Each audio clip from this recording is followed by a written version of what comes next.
നിത്യോപയോഗ സാധനങ്ങൾക്ക് വില തുടരുന്നതിനിടെ മലപ്പുറം ജില്ലയിൽ കോഴിയിറച്ചി വില കുത്തനെ കൂട്ടിയത് ഇരുട്ടടിയാകുന്നു. ഒരു മാസത്തിനിടെ 50 രൂപ വരെയാണ് മലപ്പുറത്ത് വില വർധനവ്. തൂവലോട് കൂടെയുള്ള കോഴിക്ക് നിലവിൽ കിലോഗ്രാമിന് 140-160 രൂപ വരെയാണ് ജില്ലയുടെ വിവിധ ഭാഗങ്ങളിലെ വില. ഇറച്ചിക്ക് കിലോയ്ക്ക് 220 മുതൽ 240 രൂപയാണ് നിരക്ക് ഈടാക്കുന്നത്.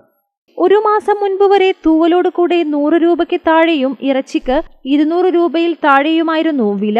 കനത്ത ചൂടിൽ കോഴി ഉൽപാദനം കുറഞ്ഞതാണ് വില ഉയരാൻ കാരണം. ഇത് മുതലെടുത്ത് ഇതര സംസ്ഥാന ലോബി കൃത്രിമ ക്ഷാമമുണ്ടാക്കി വില കൂട്ടിയെന്ന ആരോപണവും ഉയർന്നിരിക്കുകയാണ്. ജില്ലക്കകത്തെ ഫാമുകളിൽ വേനൽക്കാലത്ത് ഉൽപാദനം പകുതിയോളമായി കുറഞ്ഞു. ചൂടുകാലത്ത് കോഴിക്കുഞ്ഞുങ്ങൾ ചത്തുപോകുന്നതിനുള്ള സാധ്യത കൂടുതലാണതിനാൽ ഫാമുടമകൾ എണ്ണം കുറച്ചത്. ചൂട് കുറഞ്ഞത് കോഴിയുടെ ഉൽപാദനം വർദ്ധിക്കുന്നതുവരെ വില ഉയർന്നു തന്നെ നിൽക്കുമെന്നാണ് കച്ചവടക്കാർ പറയുന്നത്. വെള്ളവും മറ്റുമായി വേനൽക്കാലത്ത് ഉൽപാദന ചെലവും കൂടും. വില കൂടിയതോടെ കോഴിയിറച്ചിയുടെ വിൽപ്പന പകുതിയോളം കുറഞ്ഞു. റംസാൻ ലക്ഷ്യമിട്ട് ഫാമുകളിൽ ഉൽപാദനം വർദ്ധിച്ചാൽ വില ചെറിയ തോതിൽ കുറയും. റംസാൻ മാസം അടുത്തുവരുന്നതിനാൽ വില ഇനിയും കൂടുമെന്ന ആശങ്കയിലാണ് ജനം.